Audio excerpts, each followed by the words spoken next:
marathon, but I'll still donate more later. Have fun, everyone. Frankerzy.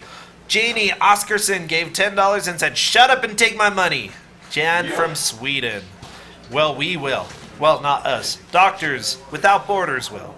Yannick Schaefer gave $10 and said $10 for a chance to win a box copy of Secret of Evermore. Sign me up. Keep up the flexin'. Oh, and Save the Animals 2013.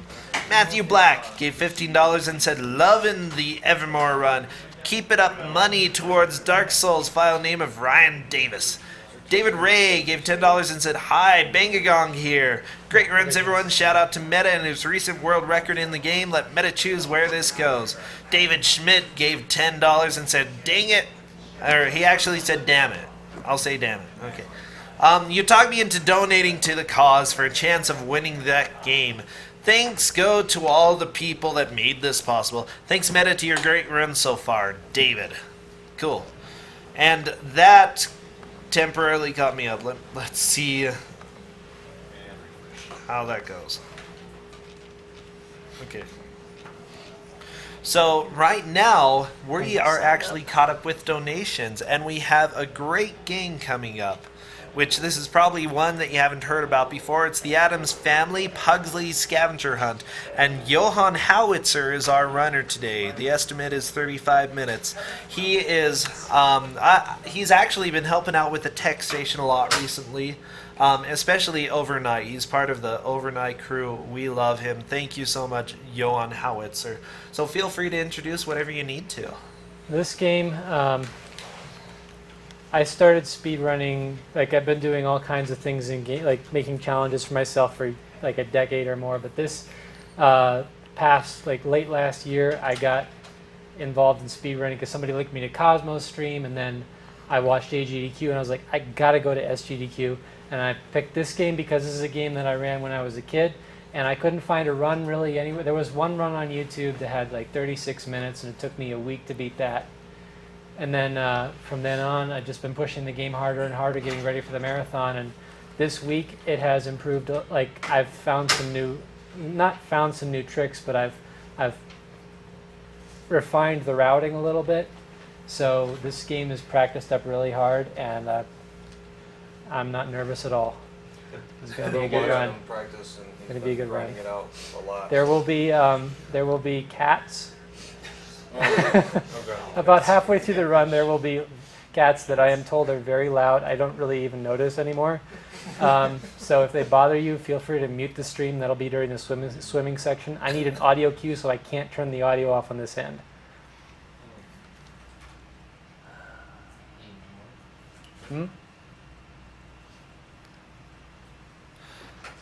All right. Are we ready over there, yep. Murph? Okay.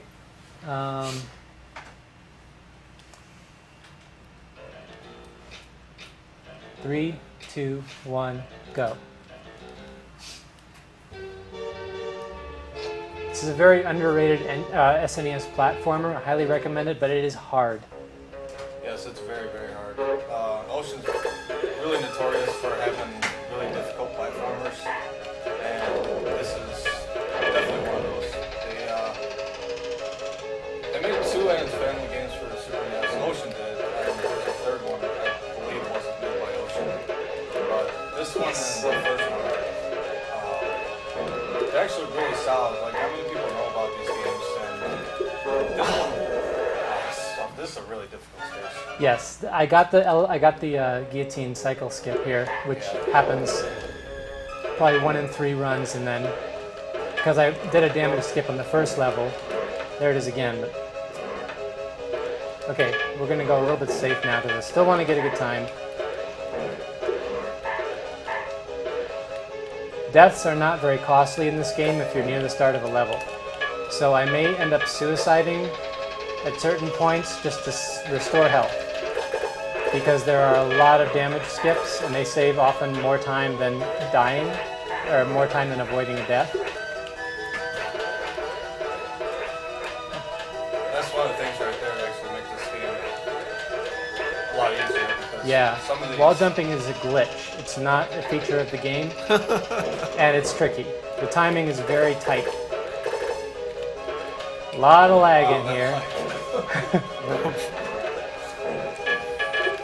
Okay, that was a perfect level. This game's frame rate is actually pretty solid, so to see lag in this game is really impressive. I had about 8 fireballs chasing me there, and if I'd slowed down at all, they would have all caught up and I'd have been screwed. Okay, this first world I do not recommend. If you play this casually, don't start on this world. This is hard. You probably want to pick the lab or the attic. Okay, first boss.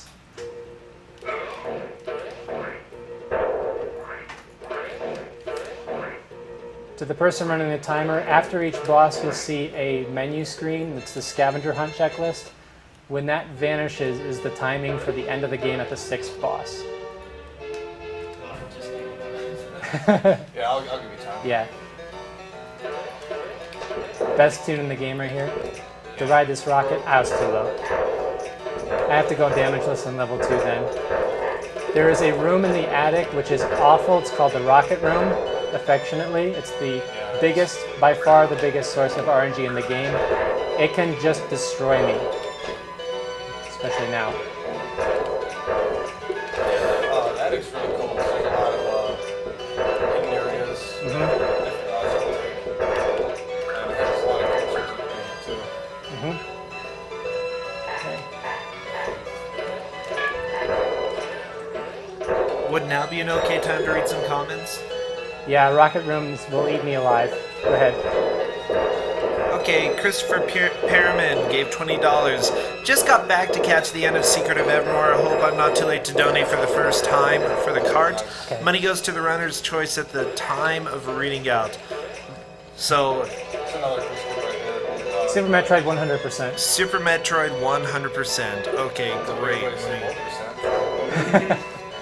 Also, Robert Minerick gave $5. Green Ambler again wanted to get another donation in for my favorite First try. streamer, Awesome Run Meta. That's a very fine trick. Yeah, that one's really tough to do. So you gotta jump off the cannon and you got a little bit of room to actually grab the ball and get that jump. Next room has a very difficult opening, and then the rest has some damage sources I gotta be careful about. Ah, missed it. Missed it again. Get the rocket. Yeah, and these rockets are based on like. Okay, there we go. They'll come down until they hit your plane and they. Yeah, you trigger them by being in the same vertical position as them. So you'll see me juking them like this to get them out of my way.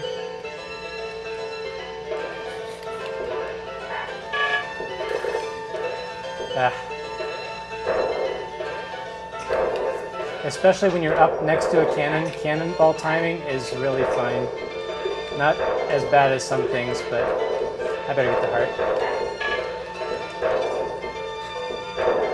Yeah, there's a lot of neat little hidden things like that. You just like touch a certain part of a wall or any area, and it like it's just like a flag that triggers money, and money gives you 25 coins will give you a heart, 100 coins will give you a life, and a 1-up token will also give you a heart. So there's lots of ways to get health in this, but it doesn't matter. Actually, I know Everything eats you alive. Huh? Actually, I know the one gives you health. Yep. The getting a 1-up via points, 50,000 points, does not give you a heart though. Okay, that's a tricky one. Normally, you're supposed to trigger the cannon at the top of the screen. Right down there. Yep, I just skipped that whole sequence. Yeah.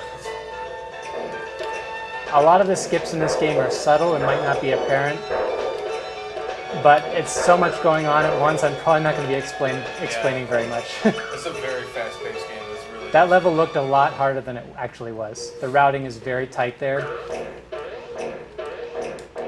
Bosses in this game are usually easy. There are 2 that can mess me up, and we'll save that for a surprise. They're pretty good. Yeah. Okay, bathroom. This has the swimming section, the latter half of it. This is usually the one. Actually, can you turn down the TV a little? Because it's going to get loud when we get there. That's good. Okay. This is there's a lot of built-in shortcuts and secrets in this game. This is one of them. It skips a good chunk of the bathroom. It's the biggest built-in skip in the game.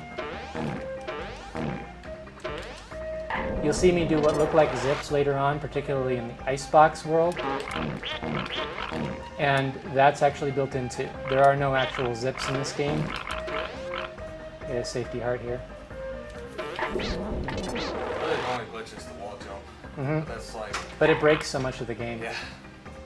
In very small ways. There are no large sequence breaks, just a lot of small ones. Yeah. This room has gotten so tight. Like from here on, I'm very confident in the game. The tower has a lot of things that can go wrong. I'm not surprised I lost a little time there. Yeah, the start launch there is really impressive. I mean, if you never played this game thinking, oh, it doesn't seem that bad, it's really tough. The round platforms here, if you land on the leading edge of them, on the slanted, the like curved surface, you have a chance to bounce. And if you bounce, you lose control for a moment. And if I try to jump off those narrow platforms like that, I will land in the water. There are no chances to heal in the bathroom, but I'm in very good shape. I'm consistent at this, and I have 3 hearts, which is very strong here. There are also some new strategies that make this a little bit safer. I'm very glad to have figured those out.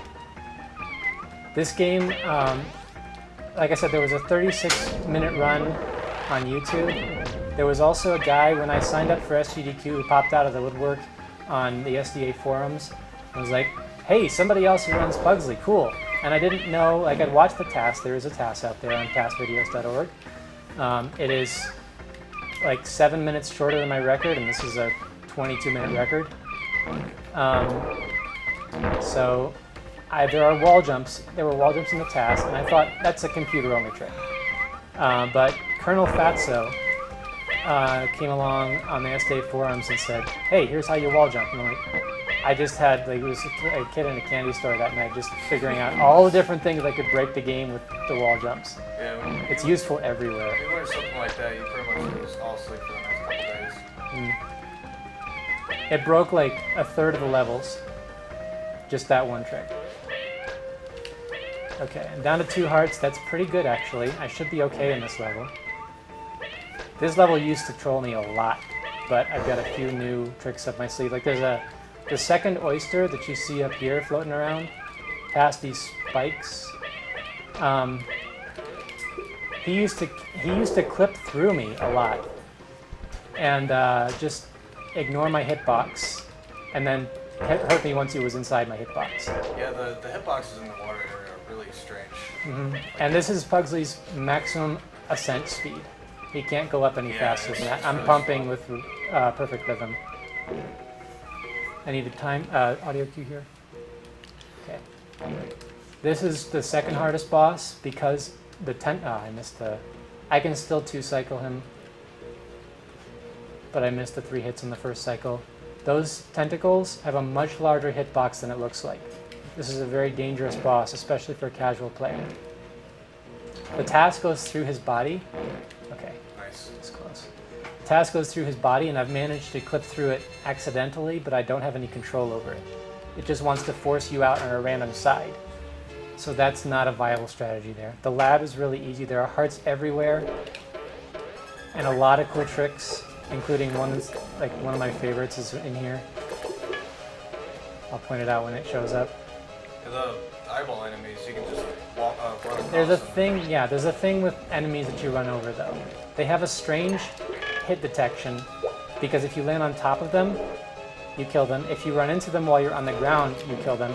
If you come at them diagonally when you're not on the ground, you have a chance to get hit because the side of the top of their hitbox can hurt you.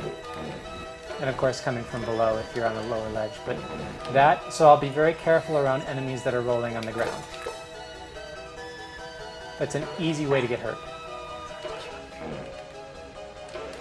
There's a safety one up there that I used to be counting on for the marathon, but I've been so far from a game over for so long that I don't care anymore. I would have taken it if I needed help though.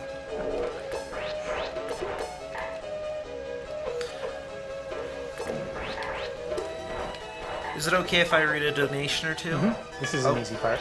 Great. Michael Whitehead gave $5 and said, "Hey guys, what you do is amazing. You're also entertaining. Thanks for all the fun I've had watching. Put the money towards whatever the first person to take their shoe off and get it in the camera shot wants." Oh, Richter beat me. Oh man, good job, Richter. What do you want it to? That last stream when I landed on the block, I bounced off immediately. This game has jump buffering. If you're in the air and you hold B, you will jump a second time when you land. Very useful, and it's, oh, I got that elevator. That's extremely rare. But it helps a lot, and it's the only reason that wall jumping isn't a one-frame trick. Because wall jumping involves glitching yourself into the wall 1 pixel, and then you have a jump buffered, so it thinks you landed, and then it jumps you again. But the time, if it wasn't for jump buffering, you would have to do those on the same frame. Yeah, Okay, here's the trick. Oh, nice. Screw electricity. The jump buffer in this game is a little different than some other games like Super Mario Bros. This is a really good world so far. 3 hearts here is very strong. I have the cellar next, and if I can leave this world with full health, I'll be in great shape. It's actually hard mode in this game that people know about, but you can actually start the game with 1 heart, which is ridiculous. You get like a slightly different ending, like it's just like a different message. Yeah, the ending of this game is really lame. It gives you 1 message and then you go to the credits. Yeah. Okay, spider boss. If I get a good start here, this is going to be... Okay, good. Ah, it's okay. Those little spiders, if I don't get, and I didn't, if I don't get 7 hits at least on the first cycle, they can get in my way after he reaches the ceiling. That staircase that I just tried to go down, you have to be very careful around that. It's difficult to descend there. You have to be moving slowly, and you have to be starting like right before it. Okay. Yes, that's luck right there. It's not like RNG, but based on my movement immediately before, I do have a chance to get hit by that spike eyeball thing. That's its official name, by the way. Spike eyeball. Pretty good name. To differentiate it from the eyeballs in the lab. This is a really good run so far. I don't care about that damage. I have some backup strats. I do care about that damage. Now I'm in danger. I'm gonna need to get the heart here, and it might cause a death.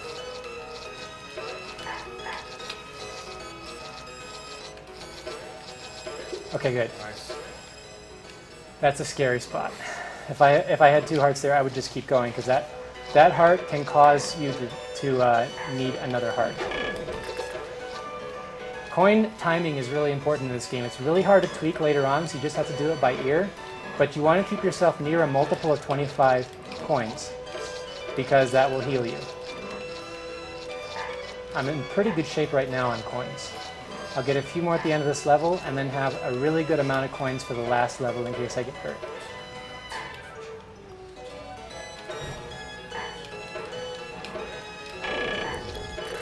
Okay. I'm a little high, but that's alright. Random heart in the wall.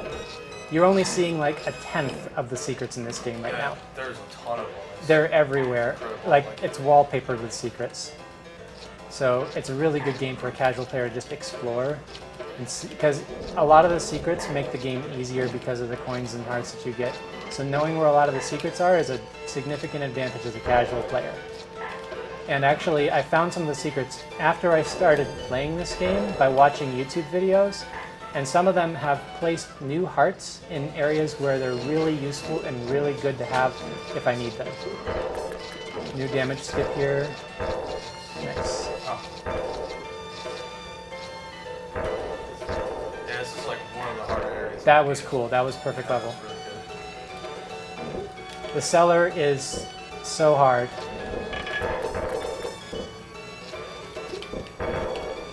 The levels, the first 4 worlds I did are unlocked from the beginning.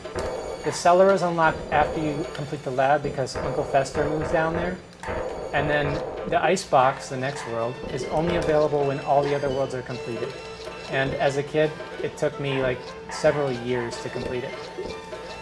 Yeah, This game is very slippery. It has a lot of ice physics everywhere. Every world has pretty slippery ice physics, like. And then the last world is an ice world. the controls are actually really solid. Yeah. Like it, Pugsley controls really well. Okay, this is the best boss in the game, and it's also the hardest.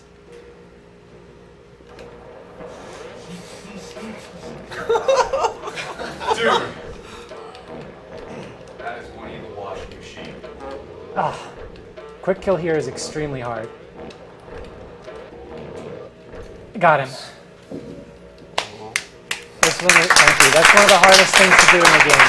Suicide here because the next map has some really time-saving damage skips, or not damage skips, but tricks that have a high risk of damage, especially the one in the middle of the level. Could I read a comment or two? After this level, Okay, I'll wait. I need focus for Yeah, this. it's a really difficult stage. Okay, there we go. The penguins there, if they're not in the wrong spots, if you spawn them wrong, they can get in your way, and there's nothing you can do if you're at 1 heart. Go ahead, I'm safe now. Okay, Jesse Brenhold donated $10 and said, I accidentally stumbled upon this stream when playing, or when DKR was playing. Had no idea what it was for such an awesome cause, or that this kind of thing ever happened. Glad to see it over 100K. And yeah, we are glad too. By the way, all money is going to our charity, Doctors Without Borders, which does a lot of relief efforts and a lot of great stuff around the world. So donate, help us out, help them out, help us, help them, help you. This level has to be perfect because I took too much damage. Midway through, like 2/3 of the way through the level, I can get a heart. Okay.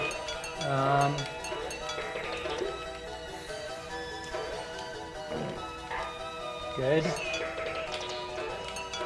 Alright, almost. Oh, crap.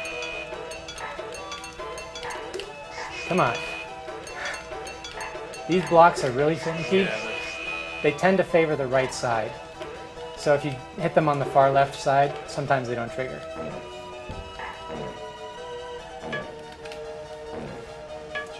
Nearing the end now. I'm probably about 5 levels away. Ah, botched that. That was a new skip, new routing. Okay, that's about a 10-second loss, I think. It's not bad. And it does mean, actually I picked up some time there because I can now do the damage boost at the end of this right here. I kill those if I'm less than full health, because in the next level there's another damage skip. This is one of the coolest in the game. I found this by accident while practicing. Just landed on top of that spike, and then I was like, I wonder if I can save that and use it, and I could. Yeah, a lot of these skips doesn't seem like it saves much time, but it does. So stages are really long and can be really confusing. This is one of the hardest levels in the game because the combination lock is spread out over the whole level, and you use trial and error for the combination locks. This level is probably the hardest in the game. I've memorized the block positions because one time I died in here, and normally if you do all those combinations you're seeing, it leaves coins above where the blocks are. If you die, like, coins never ever respawn, even if you're game over. So if you die in this level, you have to do it blind. Okay, we're 2 levels away from the final boss now. This is an easy level. The next one is kind of medium.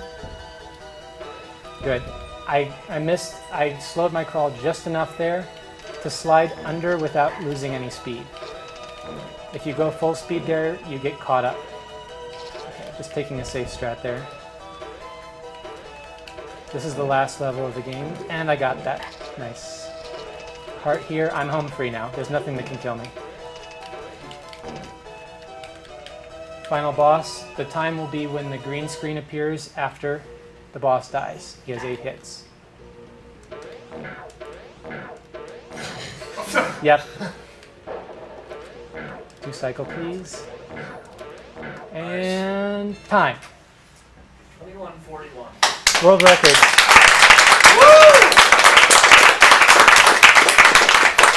Actually, that won't be the world record in a moment. That's 21:41. I have a 21:34 recorded, so that's gonna be submitted when I get home. I didn't have time to submit that before I left. Yeah, that was a great run. Very neat. A game that I have never seen before, but just watching it, it looked extremely impressive. And, you know, everywhere there was danger after every corner. Shout outs to like several people, like as I was running this, just were very encouraging. PJ especially, before I went to the marathon, plugged my game without me asking. He was blown away too. So when it hit TSSB, I'm uncontested at this game right now, and it would be great to have somebody to race against.